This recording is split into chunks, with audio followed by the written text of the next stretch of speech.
പടയണിയുടെ താളവും ആറന്മുളക്കണ്ണാടിയുടെ തെളിമയുമുണ്ട് പത്തനംതിട്ടയുടെ രാഷ്ട്രീയ മനസ്സിന്. അച്ചൻകോവിലാറിൻ്റെ കരയിൽ ആഞ്ഞു വീശുന്ന രാഷ്ട്രീയക്കാറ്റ് ഇത്തവണ എവിടേക്കാണ്? നമ്മൾ ഇന്ന് ഇഴകീറി പരിശോധിക്കുന്നു K40 പത്തനംതിട്ടയിലെ 5 നിയമസഭാ മണ്ഡലങ്ങൾ.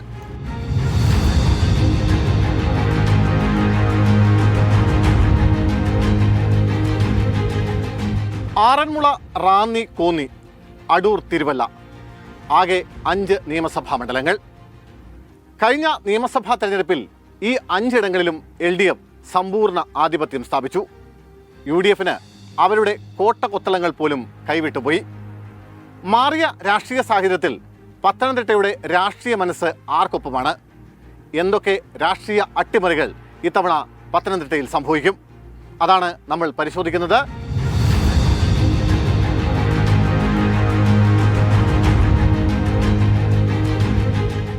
ഞങ്ങളുടെ പ്രതിനിധി വിഷ്ണു പുതുശ്ശേരി കൂടി എനിക്കൊപ്പം ചേരുന്നുണ്ട്. വിഷ്ണു, സ്വാഗതം. വിഷ്ണു, കഴിഞ്ഞ തദ്ദേശ തെരഞ്ഞെടുപ്പിൽ UDFന് വലിയ മെജോറിറ്റി ഉണ്ടാക്കി കൊടുത്ത കാരണങ്ങളിൽ ഒന്ന് എന്ന് പറയുന്നത് ശബരിമല സ്വർണ്ണക്കൊള്ളയും അതുമായി ബന്ധപ്പെട്ട പ്രചാരണങ്ങളൊക്കെയായിരുന്നു. ശബരിമലയുടെ സ്വന്തം നാട്ടിൽ നിൽക്കുമ്പോൾ അത് എത്രത്തോളം പത്തനംതിട്ട ജില്ലയിൽ എഫക്റ്റ് ചെയ്തു എന്നാണ് നമുക്ക് അറിയേണ്ടത്. കഴിഞ്ഞ 10 വർഷം മുൻപ് ഈ ജില്ലാ പഞ്ചായത്ത്, അതുപോലെ പത്തനംതിട്ട നഗരസഭ, തിരുവല്ല നഗരസഭ ഉൾപ്പെടെയുള്ള നഗരസഭകളും പഞ്ചായത്തുകളൊക്കെ LDFൻ്റെ ഭാഗമാകുന്ന ഒരു സാഹചര്യമുണ്ടായി. അതിനെയെല്ലാം ഈ പ്രാവശ്യം വീഴ്ത്തിക്കൊണ്ട് UDFൻ്റെ കയ്യിലേക്ക് ഈ തദ്ദേശ തെരഞ്ഞെടുപ്പിൽ ഈ പത്തനംതിട്ട വന്നു എന്നുള്ളത് സത്യമാണ്. ജില്ലാ പഞ്ചായത്ത് കിട്ടി, തിരുവല്ല നഗരസഭ കിട്ടി, അതുപോലെ പത്തനംതിട്ട നഗരസഭ കിട്ടി, പന്തളം നഗരസഭ കിട്ടി, അങ്ങനെ പല നഗരസഭകളെല്ലാം പഞ്ചായത്തുകൾ ഉൾപ്പെടെ. അതായത് ശബരിമല എഫക്റ്റ് കേരളത്തിൽ മുഴുവൻ ഉണ്ടായ ഒരു ശബരിമല എഫക്റ്റ് UDFന് പത്തനംതിട്ടയിലും ഗുണം ചെയ്തിട്ടുണ്ട്. അതായത് നമുക്കൊരു മൊത്തം കണക്കെടുക്കുമ്പോൾ 5 നിയമസഭാ മണ്ഡലങ്ങളിൽ എത്ര ഇടങ്ങളിൽ ഈ തദ്ദേശ തെരഞ്ഞെടുപ്പിന്റെ മാത്രം കണക്കെടുത്താൽ UDFന് ഒരു മെജോറിറ്റി ഉണ്ട് തവണ? 5 നിയോജക മണ്ഡലത്തിൽ കണക്കെടുത്തു കഴിഞ്ഞാൽ 4 നിയോജക മണ്ഡലത്തിലും UDFന് വളക്കൂറുണ്ട്. ഈ പ്രാവശ്യം വളക്കൂറല്ല, മേധാവിത്വമുണ്ട്. ഈ തദ്ദേശ തെരഞ്ഞെടുപ്പിന്റെ ഒരു വോട്ട് കണക്ക് വെച്ച് പാറ്റേൺ വെച്ച് നമ്മൾ ആലോചിക്കുമ്പോൾ ഏതൊക്കെ നിയമസഭാ മണ്ഡലങ്ങളിലാണ് ഇത്തവണ UDFന് ഒരു മെജോറിറ്റി ഉണ്ടായത്? തിരുവല്ല നിയോജക മണ്ഡലത്തിൽ UDFന് ശക്തമായ ഒരു മെജോറിറ്റി ഉണ്ടായിട്ടുണ്ട്. കോന്നി, റാന്നി പോലുള്ള നിയോജക മണ്ഡലം, ആറന്മുള നിയോജക മണ്ഡലം, അതുപോലെ തിരുവല്ല നഗരസഭ, പത്തനംതിട്ട നഗരസഭ, പന്തളം നഗരസഭ, അതായത് അടൂർ ഒഴികെ ബാക്കി എല്ലായിടങ്ങളിലും അവർക്കൊരു മെജോറിറ്റി അത് തുടരുമോ എന്നതാണ് പ്രധാനമായ ചോദ്യം. അപ്പോൾ തിരുവല്ല മാത്രം നമ്മളൊന്ന് എടുത്ത് പരിശോധിച്ചാൽ തിരുവല്ലയിൽ ഇത്തവണയും മാത്യു ടി തോമസ് തന്നെ, ജനതാദൾ എസ് തന്നെയായിരിക്കും മത്സരിക്കുക. അവരുടെ സ്ഥാനാർത്ഥിയായി മാത്യു ടി തോമസ് തന്നെ വരാനാണ് സാധ്യത. ആരായിരിക്കും അവിടെ എതിരാളിയായിട്ട് വരിക? എന്തായിരിക്കും അവിടുത്തെ ഒരു സാധ്യത? തിരുവല്ലയെ സംബന്ധിച്ച് UDF കേരള കോൺഗ്രസ് ജോസഫ് വിഭാഗത്തിന് കൊടുത്തിരിക്കുന്ന ഒരു സീറ്റാണ്. സ്വാഭാവികമായിട്ടും ജോസഫ് വിഭാഗത്തിന് തന്നെ ഒരു ക്യാബിനറ്റ് ഉണ്ടാകാനാണ് സാധ്യത. ഈ പ്രാവശ്യം വർഗീസ് മാമൻ ഒരു സ്ഥാനാർത്ഥി പരിവേഷത്തിൽ നിയോജക മണ്ഡലത്തിൽ മുഴുവനുണ്ട്. മാത്രമല്ല, തനിക്ക് സീറ്റ് വേണമെന്ന് ആവശ്യപ്പെട്ടുകൊണ്ട് ജോസവും പുതുശ്ശേരി രംഗത്തുണ്ട്. കോൺഗ്രസ് സീറ്റ് ഏറ്റെടുക്കണമെന്ന് ആവശ്യപ്പെട്ടുകൊണ്ട് കോൺഗ്രസ് നേതാക്കളെല്ലാം പ്രവർത്തിക്കുന്നു. മറ്റൊന്ന് അടൂരാണ്. അടൂർ ചിറ്റയം ഗോപകുമാർ ഡെപ്യൂട്ടി സ്പീക്കർ പ്രതിനിധാനം ചെയ്യുന്ന മണ്ഡലം, അത് സംവരണ മണ്ഡലം കൂടിയാണ്. അവിടുത്തെ ഇത്തവണത്തെ ഒരു മത്സരം എങ്ങനെയായിരിക്കും? അടൂർ നിയമസഭാ മണ്ഡലത്തെക്കുറിച്ച് പറയുന്നത് സംവരണ മണ്ഡലമാണ്. ഇപ്പോൾ ആ സീറ്റിന് വേണ്ടി പ്രവർത്തിക്കുന്നത് പന്തളം സുധാകരനെ ആ സീറ്റിന് വേണ്ടി പരിഗണിക്കുന്നുണ്ട്. രമ്യ സുധാകരൻ ഒരു കുറെ കാലത്തിന് ശേഷം ഫ്രെയിമിലേക്ക് തിരികെ വരാനുള്ള ഒരു ശ്രമം നടത്തുന്നു അല്ലേ? സാംസ്കാരിക ലെവലിലാണെങ്കിലും ബാക്കിയുള്ള രാഷ്ട്രീയ രംഗത്താണ് UDFന്റെ എല്ലാ പ്രവർത്തനങ്ങളും അടൂർ കേന്ദ്രീകരിച്ച് അദ്ദേഹം പ്രവർത്തിക്കുന്നുണ്ട്. രമ്യ ഹരിദാസിന്റെ പേര് ഇങ്ങോട്ടേക്ക് പറഞ്ഞു കേൾക്കുന്നുണ്ട്. പക്ഷേ തദ്ദേശ തെരഞ്ഞെടുപ്പിൽ കാര്യമായ ക്ഷീണം LDFന് സംഭവിക്കാത്ത ഒരു മണ്ഡലം കൂടിയാണ് അടൂര്. സ്വാഭാവികമായും അതുകൊണ്ട് അവിടെ അത്രമേലൊരു ഈസി വാക്ക് ഓവർ ഇത്തവണ UDFന് ഉണ്ടാകുമെന്ന് പ്രതീക്ഷിക്കാനും വയ്യ. പത്തനംതിട്ട ഈ സാമുദായിക വോട്ടുകൾ വളരെ പ്രധാനപ്പെട്ട ഒന്നാണ്. പ്രത്യേകിച്ച് വിവിധ ക്രൈസ്തവ വിഭാഗങ്ങൾ, ഓർത്തഡോക്സ്, മാർത്തോമ, പെന്തക്കോസ്ത, ബിലീവിയൻസ്, അങ്ങനത്തെ കുറേ വിഭാഗങ്ങൾ, ഒപ്പം നായർ, ഈഴവ വോട്ടുകൾ. ഇതിൽ ഏതൊക്കെ മണ്ഡലങ്ങളിലാണ് ഈ ക്രൈസ്തവ വോട്ടുകൾ, പ്രത്യേകിച്ച് ഓർത്തഡോക്സ് വോട്ടുകൾ ഒക്കെ, മാർത്തോമ വോട്ടുകളൊക്കെ വളരെ നിർണായകമാവുന്നത് എന്നൊന്ന് പറയാം? പത്തനംതിട്ട ജില്ലയെ സംബന്ധിച്ച് സാമുദായിക വോട്ടുകൾക്ക് ഏറെ പ്രാധാന്യമുള്ളൊരു ജില്ലയാണ്. തിരുവല്ല നിയോജക മണ്ഡലത്തിൽ എപ്പോഴും ഉണ്ടാകുന്ന ഒരു മർത്തോമ സഭയുടെ പ്രതിനിധിയായിട്ടുള്ളൊരു ക്യാബിനറ്റാണ്. ഇപ്പോൾ മാത്തുറ്റി തോമസ്, അദ്ദേഹം ഒരു മർത്തോമാ സഭാംഗമാണ്, അത് സഭയിലൊരു വൈദികൻ്റെ മകനാണ്. ഇപ്പോൾ പരിഗണിക്കുന്ന വർഗീസ് മാമൻ, അദ്ദേഹം അൽമായ ട്രസ്റ്റിയായിട്ട് മർത്തോമാ സഭയുടെ UDF പരിഗണിക്കുന്ന അദ്ദേഹം. അതുപോലെ BJP-യിൽ നിന്ന് വരികയാണെങ്കിൽ പോലും BJP-യിൽ നിന്നൊരു മർത്തോമാ സഭാംഗം ഉണ്ടാകാനാണ് ചാൻസ് കൂടുതൽ. അനൂപ് ആന്റണിയാണ് പേര് പറഞ്ഞു കേൾക്കുന്നെങ്കിൽ പോലും വിക്ടർ ടി തോമസിനെ പോലെയുള്ള സമുദായത്തിൽ അല്ലെങ്കിൽ മർത്തോമാ സഭയിൽ ആധിപത്യമുള്ള ആൾക്കാരെ കൊണ്ടുവരാൻ ചാൻസ്. അത് തിരുവല്ല മാർത്തോമാ സഭ നിശ്ചയിക്കുന്ന അല്ലെങ്കിൽ അവർക്ക് വേണ്ടപ്പെട്ട ഒരാളെ ആയിരിക്കും എപ്പോഴും സ്ഥാനാർത്ഥിയാക്കുക. കാരണം അവരുടെ വോട്ടുകൾ അവിടെ വളരെ നിർണായകമാണ്. ഇപ്പോൾ പക്ഷേ ആറന്മുളയിലേക്ക് വന്നാൽ അവിടെ ഓർത്തഡോക്സ് വിഭാഗത്തിനാണ് മേധാവിത്വം ഉണ്ടാകുന്നത്. ഒരു പക്ഷേ വീണ ജോർജ് സ്ഥാനാർത്ഥിയായിട്ട് വന്നതുപോലും പൊടുന്നനെ ഒരു സുപ്രഭാതത്തിലെ ഒരു മാധ്യമ പ്രവർത്തക എന്ന നിലയിൽ നിന്ന് LDF-ന്റെ സ്ഥാനാർത്ഥിയായിട്ട് പ്രത്യക്ഷപ്പെടുകയാണ്. അതിന്റെ പിന്നിൽ പറഞ്ഞു കേൾക്കുന്നതനുസരിച്ചാണെങ്കിൽ ഈ ഓർത്തഡോക്സ് സഭയുടെ ഒരു സ്വാധീനമാണ്. മറ്റ് രണ്ട് കാര്യം ഞാൻ പറഞ്ഞു, ഒന്ന് ബിലീവേഴ്സ് ചർച്ചും ഒന്ന് മറ്റൊന്ന് പെന്തക്കോസ്ത സഭ. അവർക്ക് ഏറ്റവും കൂടുതൽ സ്വാധീനമുള്ള ജില്ലകളിൽ ഒന്നാണിത്. അവർക്ക് ഏതൊക്കെ മണ്ഡലങ്ങളിലാണ് ഈ പറഞ്ഞ രണ്ട്? ബിലീവേഴ്സ് ക്രിസ്ത്യൻ ചർച്ചിന് അവരുടെ ആസ്ഥാനം തിരുവല്ലയിലാണ്. ഞാൻ മുമ്പ് പറഞ്ഞാൽ മർത്തോമാ സഭയുടെ ആസ്ഥാനം തിരുവല്ലയിലായതുപോലെ ബിലീവേഴ്സ് ക്രിസ്ത്യൻ ചർച്ചിൻ്റെ ആസ്ഥാനം തിരുവല്ലയിലാണ്. അതുപോലെ ബെന്തിക്കോസ് സഭയ്ക്ക് ഏറെ പ്രാതിനിധ്യമുള്ളതാണ് ഈ ആറന്മുള നിയോജകമണ്ഡലത്തിൽ ഉൾപ്പെടുന്ന കുമ്പനാട് ഉൾപ്പെടെയുള്ള ഏരിയ. ആ സഭകളുടെയൊക്കെ ഏകീകരണം, പ്രത്യേകിച്ച് ആറന്മുളയിൽ NSS നായർ സർവീസ് സൊസൈറ്റിക്ക് വലിയൊരു പ്രാതിനിധ്യമുണ്ട്. കോന്നിയിലേക്ക് വരികയാണെങ്കിൽ SNDP ഈഴവ സമുദായത്തിന് ഒരു പ്രാതിനിധ്യമുണ്ട്.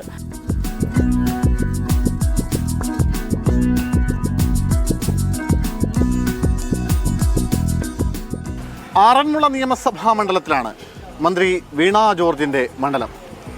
നമുക്ക് പിന്നിൽ കാണുന്നതാണ് പ്രശസ്തമായ ആറന്മുള പാർത്ഥസാരഥി ക്ഷേത്രം. ഓക്കെ, ഇത്തവണ മൂന്നാം അംഗത്തിന് വീണ ജോർജ് തന്നെ LDF സ്ഥാനാർത്ഥിയായി CPM സ്ഥാനാർത്ഥിയായി എത്തുമെന്ന് ഏറെക്കുറെ ഉറപ്പാണ്. സ്വാഭാവികമായും വരുന്ന ചോദ്യം ആരായിരിക്കും എതിരാളി എന്നതാണ്. ആറന്മുളയിൽ ആരോഗ്യമന്ത്രിയെ വീണ ജോർജിനെ വീഴ്ത്തുക എന്നുള്ളത് UDF-ന്റെ ഒരു അഭിമാന പ്രശ്നമാണ്. അതുകൊണ്ട് UDF കരുത്തനായ ഒരു സ്ഥാനാർത്ഥിയെ തന്നെ ഈ നിയോജകമണ്ഡലത്തിൽ പരിഗണിക്കുക എന്നാണ് വോട്ടർമാർ അടക്കം, നമ്മൾ മാധ്യമപ്രവർത്തകർ അടക്കമുള്ള നമ്മുടെ ഒരു ധാരണ. പക്ഷേ ആറന്മുള നിയോജകമണ്ഡലത്തിനൊരു ലെജസി ഉണ്ട്. ആ ലെജസി എന്ന് പറയുന്ന ഒരു ഓർത്തഡോക്സ് മൈൻഡഡ് ലെജസിയാണ്. ഓർത്തഡോക്സ് സഭയ്ക്ക് ഭയങ്കര പ്രാധാന്യമുള്ള, ഓർത്തഡോക്സ് സഭയ്ക്ക് വോട്ട് ബാങ്ക് ഉള്ള ഒരു നിയോജകമണ്ഡലം. ആര് തോക്കണമെന്നൊക്കെ തീരുമാനിക്കാൻ ഓർത്തഡോക്സ് സഭയ്ക്ക് അത്രമേൽ ശക്തിയുള്ള ഒരു നിയമസഭാ മണ്ഡലം. അപ്പോൾ ഓർത്തഡോക്സ് സഭയിൽ നിന്ന് തന്നെയുള്ള ഒരാൾ തന്നെ സ്ഥാനാർത്ഥിയായി എത്താൻ സാധ്യതയുണ്ടെന്ന് നമുക്ക് തള്ളിക്കളയാൻ കഴിയില്ല. നേരത്തെ എനിക്ക് തോന്നുന്നു വിഷ്ണു തന്നെ ഒരു വാർത്ത നൽകിയിരുന്നു, സ്ഥാനാർത്ഥിയായി ഓർത്തഡോക്സ് സഭയുടെ തന്നെ ഒരു ബിജു ഉമ്മൻ എന്ന് പറയുന്നത്. എന്താണ് അതിനുള്ളൊരു സാധ്യത? ബിജു ഉമ്മനെയാണ് ഓർത്തഡോക്സ് സഭ കളത്തിലിറക്കുന്നതെങ്കിൽ ഉറപ്പായിട്ടും ഓർത്തഡോക്സ് വോട്ടുകൾ കോൺഗ്രസിന് ഏകീകരിക്കാൻ സാധിക്കും, അല്ലെങ്കിൽ ആ വോട്ടുകൾ ഭിന്നിക്കാനെങ്കിലും സാധ്യതയുണ്ട്. ഇനി അഥവാ ബിജു ഉമ്മൻ മത്സരിക്കുന്നില്ലെങ്കിൽ പകരം ആരുടെ പേരാണ് പറഞ്ഞു കേൾക്കുന്നത്? യൂത്ത് കോൺഗ്രസ് ദേശീയ സെക്രട്ടറി, മുൻ സംസ്ഥാന ഉപാധ്യക്ഷനായിരുന്ന ഇപ്പോൾ ദേശീയ സെക്രട്ടറിയായ അബിൻ വർക്കിയുടെ പേരും. അബിൻ വർക്കി ഓർത്തഡോക്സ് സഭാ അംഗമാണ്. അദ്ദേഹം ആറന്മുള കേന്ദ്രീകരിച്ച് പ്രവർത്തിക്കുന്ന ഒരു വ്യക്തിയാണ്. അദ്ദേഹത്തെ പരിഗണിക്കാൻ ചാൻസ് ഉണ്ട്. ആറന്മുളയിൽ സമുദായ വോട്ടുകൾ വളരെ നിർണായകമാണ്. പ്രത്യേകിച്ച് ഓർത്തഡോക്സ് സഭയ്ക്ക് അതുപോലെ NSS-ന് ഒക്കെ വലിയ സ്വാധീനമുള്ള, ആര് ജയിക്കണം ആര് തോൽക്കണമെന്ന് തീരുമാനിക്കാൻ പോലും കാലിബറുള്ള സമുദായ വോട്ടുകൾ, അത് വിജയപരാജയങ്ങൾ നിശ്ചയിക്കുന്ന ഒരു സ്ഥലമാണ്. അവിടെ അതനുസരിച്ചായിരിക്കും മാരാമൺ കൺവെൻഷൻ. അതെ, തീർച്ചയായിട്ടും. അതുകൊണ്ട് അതനുസരിച്ചായിരിക്കും സ്ഥാനാർത്ഥികൾ എത്തുക. ആ സ്ഥാനാർത്ഥി ആര് എന്നതായിരിക്കും സ്വാഭാവികമായും ഈ തെരഞ്ഞെടുപ്പിലെ ജയപരാജയങ്ങളെ കൂടി നിർണ്ണയിക്കുക.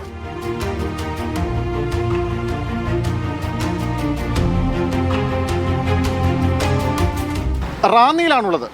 പല കാരണങ്ങൾ കൊണ്ടും ഇത്തവണ പത്തനംതിട്ടയിൽ ഏറ്റവും ശ്രദ്ധേയമായ മത്സരം നടക്കുന്ന മണ്ഡലങ്ങളിൽ ഒന്നാണ് റാന്നി. അതിലേറ്റവും പ്രധാനപ്പെട്ടത് ശബരിമല ഉയർത്തിയാണ് ഈ തെരഞ്ഞെടുപ്പിൽ LDF-ഉം UDF-ഉം ശബരിമല പ്രധാനപ്പെട്ട തെരഞ്ഞെടുപ്പ് പ്രചരണ വിഷയമാക്കാൻ ഉദ്ദേശിച്ചിറങ്ങി പുറപ്പെട്ടിരിക്കുകയാണ്. അപ്പോൾ ആ ശബരിമല സ്ഥിതി ചെയ്യുന്ന നിയമസഭാ മണ്ഡലം ആർക്കൊപ്പം എന്നൊരു ചോദ്യം സ്വാഭാവികമായും രാഷ്ട്രീയ കേരളത്തിൽ ഒരു കൗതുകം ഉണ്ടാക്കുന്ന കാര്യമാണ്. CPM-ന്റെ ഇപ്പോഴത്തെ ജില്ലാ സെക്രട്ടറിയായ രാജു അബ്രഹാം പ്രതിനിധീകരിച്ച മണ്ഡലമാണ്. പിന്നീടാണ് നെഗോസിയേഷൻ വന്നപ്പോഴത്തേക്ക് പ്രമോദ് നാരായണൻ മണ്ഡലത്തിൽ മത്സരിക്കുന്നു. അദ്ദേഹം റിങ്കു ചെറിയാനെ പരാജയപ്പെടുത്തി വിജയിക്കുന്നു. പക്ഷേ ഒരു കാര്യമുള്ളത്, കഴിഞ്ഞ വട്ടം കോൺഗ്രസിൻ്റെ KPCC സെക്രട്ടറി ആയിരുന്ന റിങ്കു ചെറിയാൻ മത്സരിക്കുമ്പോൾ അദ്ദേഹം വെറും 1200 പരം വോട്ടുകൾക്ക് മാത്രമാണ് പ്രമോദ് നാരായണനിൽ പരാജയപ്പെടുന്നത്. അത് വലിയൊരു മാർജിനാണ്. ഇത്തവണ പ്രമോദ് തന്നെ ആയിരിക്കില്ലേ LDF സ്ഥാനാർത്ഥി? തീർച്ചയായിട്ടും ഈ പ്രാവശ്യം കേരള കോൺഗ്രസിന് സീറ്റ് വിട്ടുകൊടുക്കുന്ന സാഹചര്യത്തിൽ പ്രമോദ് നാരായണൻ തന്നെയായിരിക്കും റാന്നിയെ പ്രതിനിധീകരിക്കുക, LDF-ന്റെ കാൻഡിഡേറ്റ് എന്ന നിലയിൽ പ്രതിനിധീകരിക്കുക. കോൺഗ്രസിൻ്റെ കാര്യത്തിലേക്ക് വരുമ്പോൾ, കോൺഗ്രസ്സിൽ കഴിഞ്ഞ വട്ടം റിങ്കു ചെറിയാൻ തോറ്റത് വെറും 1200 പരം മാർജിനിലാണ്. കോൺഗ്രസിനെ സംബന്ധിച്ച് അദ്ദേഹത്തിന് ഓരോ തവണ കൊടുത്താൽ അദ്ദേഹത്തിന് ചാൻസ് ഉണ്ട്. അപ്പോൾ സ്വാഭാവികമായും കഴിഞ്ഞ തവണത്തെ പോലെ തന്നെ റിങ്കുവും പ്രമോദും തമ്മിൽ തന്നെയായിരിക്കും റാന്നിയിൽ മത്സരമെന്ന് ഏകദേശം ഉറപ്പിക്കാം. പക്ഷേ BJP സംബന്ധിച്ച് BJP കഴിഞ്ഞ ലോക്സഭാ തെരഞ്ഞെടുപ്പിൽ റാന്നിയിൽ ഏതാണ്ട് 39,000-ലധികം വോട്ടുകൾ അവർ കഴിഞ്ഞ തവണ പിടിച്ചിട്ടുണ്ട്. കഴിഞ്ഞ നിയമസഭാ തെരഞ്ഞെടുപ്പിൽ BDJS-നായിരുന്നു റാന്നി കൊടുത്തത്. ഇത്തവണ ആരാണ് BJPയുടെ സ്ഥാനാർത്ഥിക്ക് സാധ്യത? ഇപ്രാവശ്യം കഴിഞ്ഞ വട്ടം പത്മകുമാർ BDJS-ന്റെ നേതാവായിരുന്ന സംസ്ഥാന നേതാവായിരുന്ന പത്മകുമാറായിരുന്നു മത്സരിച്ചത്. ഈ പ്രാവശ്യവും BDJS-നാണ് NDA ഈ സീറ്റ് വിട്ടുകൊടുക്കുന്നതെങ്കിൽ അദ്ദേഹത്തെ തന്നെ കളത്തിലിറക്കാനാണ് ചാൻസ്.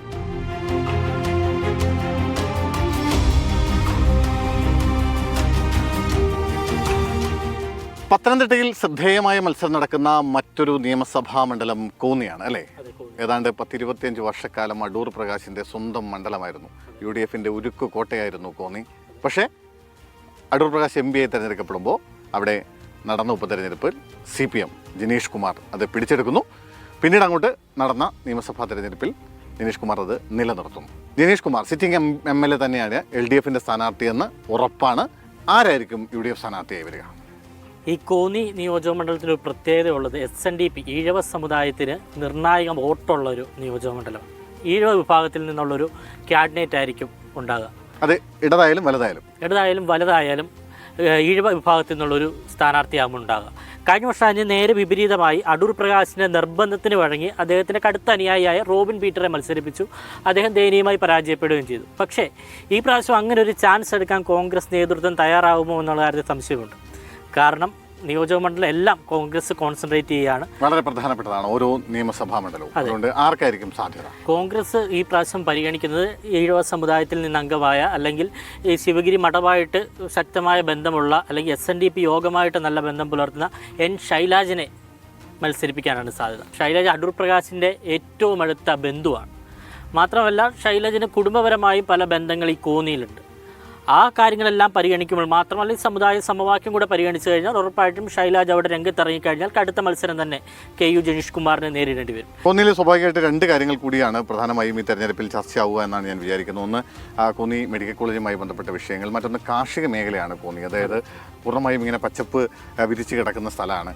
അപ്പോൾ കാർഷിക മേഖലയിൽ ഉണ്ടായിട്ടുള്ള നിരവധിയായ പ്രശ്നങ്ങളുണ്ട്. ഇതൊക്കെ ഈ തെരഞ്ഞെടുപ്പിൽ ചർച്ചയാവില്ലേ? ഉറപ്പായും കഴിഞ്ഞ കാലങ്ങളിൽ കോന്നിയിൽ ചർച്ച ചെയ്യപ്പെട്ട ഏറ്റവും വലിയ വിഷയമാണ് കാർഷിക മേഖല എന്ന് പറയുന്നത്. പ്രത്യേകിച്ചും വന്യജീവി ആക്രമണവുമായി ബന്ധപ്പെട്ട് പല കേസുകളാണ് അവർ റിപ്പോർട്ട് ചെയ്തത്.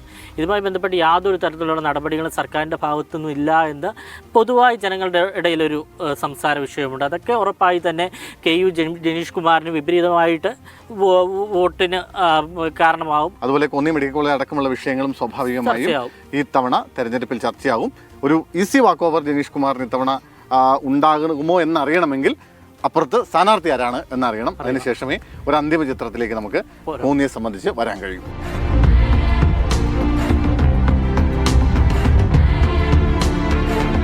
ഇത്തവണ യാതൊരു സംശയം വേണ്ട, പത്തനംതിട്ട ജില്ലയിലെ 5 സീറ്റുകളിലും UDF വലിയ ഭൂരിപക്ഷത്തോടു കൂടി വിജയിക്കും.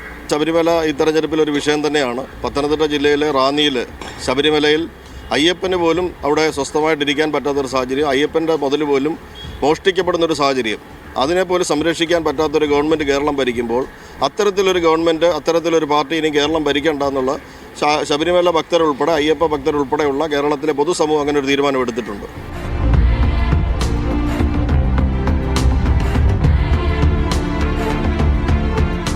ഇത്തവണ അസംബ്ലിയിൽ തെരഞ്ഞെടുപ്പിൽ 5 സീറ്റും ജയിക്കും. UDF ഭരിക്കുമ്പോൾ പത്തനംതിട്ട ജില്ലയിൽ വികസനം വട്ടപൂജ്യമായിരുന്നു. അവിടെ നിന്നാണ് ഈ ജില്ലയുടെ അടിസ്ഥാന സൗകര്യങ്ങളിൽ വമ്പിച്ചൊരു കുതിച്ചുചാട്ടം തന്നെ ഇപ്പം ഈ 10 വർഷം ഉണ്ടായിരിക്കുന്നത്. ശബരിമല ഏതാണ്ട് 600 കോടിയിലധികം രൂപയാണ് മാസ്റ്റർ പ്ലാൻ ഇനത്തിൽ ഈ ഗവൺമെൻറ് വന്ന ശേഷം അവിടെ മുടക്കിയിരിക്കുന്നത്. UDF കേരളം ഭരിക്കുമ്പോഴും UDF-ന്റെ ഭരണസമിതി ദേവസ്വം ബോർഡ് കൈകാര്യം ചെയ്യുമ്പോഴാണ് ഈ പോറ്റി വന്നതും പോറ്റി ഈ വളർന്ന് പന്തലിച്ചതുമെല്ലാം ആ കാലഘട്ടത്തിലാണ്. ഇടത് സർക്കാർ തന്നെ ആയിരിക്കും വരുന്നത്. പിണറായി വിജയൻ തന്നെ ആയിരിക്കും മുഖ്യമന്ത്രി. ഏറ്റവും നല്ല ഭരണമല്ലേ ആഴ്ച. ആര് വന്നാലും നമുക്ക് ഒന്നും പ്രയോജനമില്ല. പിന്നെന്ത് 100% പിണറായി 3.0 പിണറായി 3ാം സർക്കാർ പിണറായി വിജയൻ വരും വീണ്ടും. ഇവരുടെ ഈ വാഗ്ദാനങ്ങളൊക്കെ പറയുമ്പോൾ നമ്മളതല്ല എല്ലാം ശരിയാക്കി തരാമെന്നല്ലേ പറഞ്ഞത്. അത് വെച്ച് നോക്കുമ്പോഴത്തേക്ക് ഇത് ശരിയാവും തോന്നുന്നു. അയ്യപ്പൻ്റെ അമ്പലത്തിൽ കയറി കൊള്ള ചെയ്തവരെ ഒരിക്കലും അവർ തിരഞ്ഞെടുക്കില്ല. അടുത്ത പ്രാവശ്യം UDF എൻ്റെ അധികാരത്തിൽ വരും. 100 വട്ടം BD സതീശൻ തന്നെ മുഖ്യമന്ത്രിയാവും.